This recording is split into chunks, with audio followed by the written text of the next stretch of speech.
Now it would appear that with the Winter Olympics, North Korea has backed off in its aggression towards South Korea. But according to the North state media, when it comes to the U.S., the regime is fully ready for both dialogue and war, and is prepared to respond to any U.S. provocation with a prompt counterstrike. The Korean Central News Agency also took aim at the U.S. over what it said were moves to stifle the thaw in inter-Korean ties. On the annual joint military exercises by Seoul and Washington, postponed for the Olympics, the North slammed the acting U.S. ambassador to South Korea for saying the drills will be held in April. The North's outburst comes a day after U.S. Secretary of State Rex Tillerson said the White House is willing to work with the North Korean leadership, and that Washington is waiting to hear from Pyongyang that the regime is ready to talk. That said, Tillerson also stressed that the Trump administration will keep up its campaign of maximum pressure on North Korea. What is the carrot that you're dangling for North Korea to convince them to talk? We're not using a carrot to convince them to talk. We're using large sticks.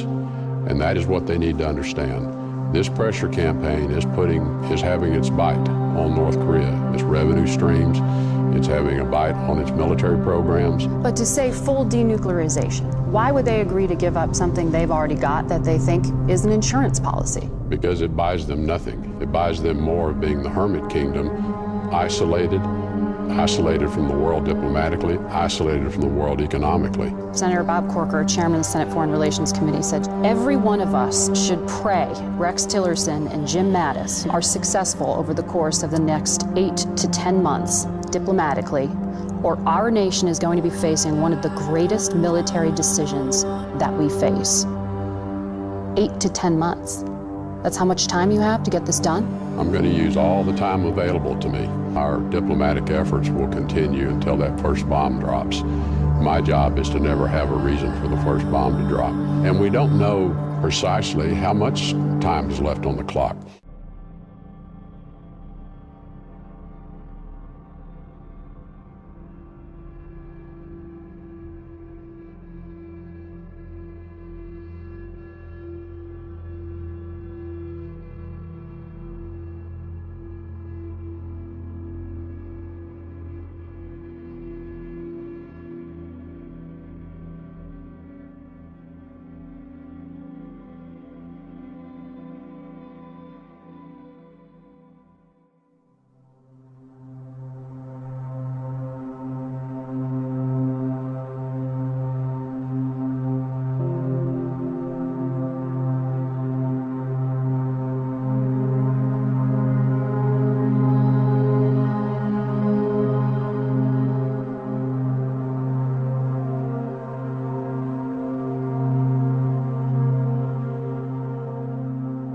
North Korea has renewed its threats against the United States in response to a new nuclear policy that Washington unveiled earlier this month.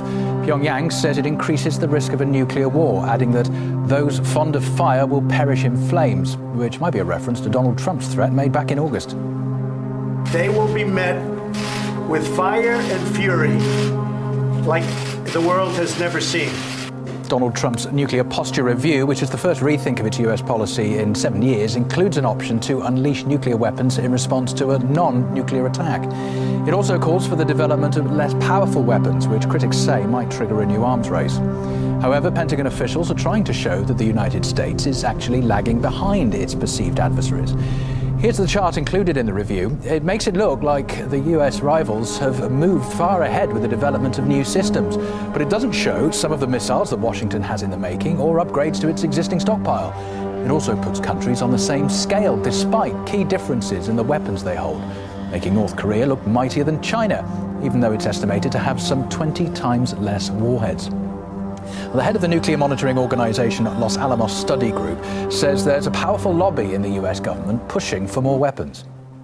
They want to shake money loose for new weapons systems, and they want to break the taboo against new weapons systems that has gradually built up. To do that, they have to paint an essentially false and alarming picture about U.S. capabilities with respect to other countries. It was an embarrassment, but it happened. The actual military is not, for the most part, that interested in nuclear weapons. But there is a faction which is, at the moment, very powerful, that thinks nuclear weapons are an important symbolic tool for increasing pressure vis-a-vis Russia and China.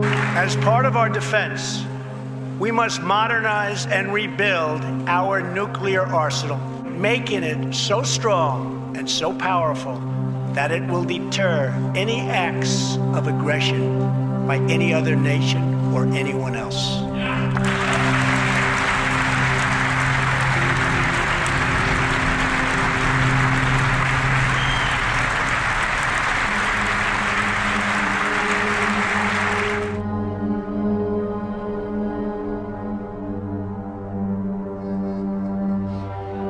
Perhaps someday in the future there will be a magical moment when the countries of the world will get together to eliminate their nuclear weapons.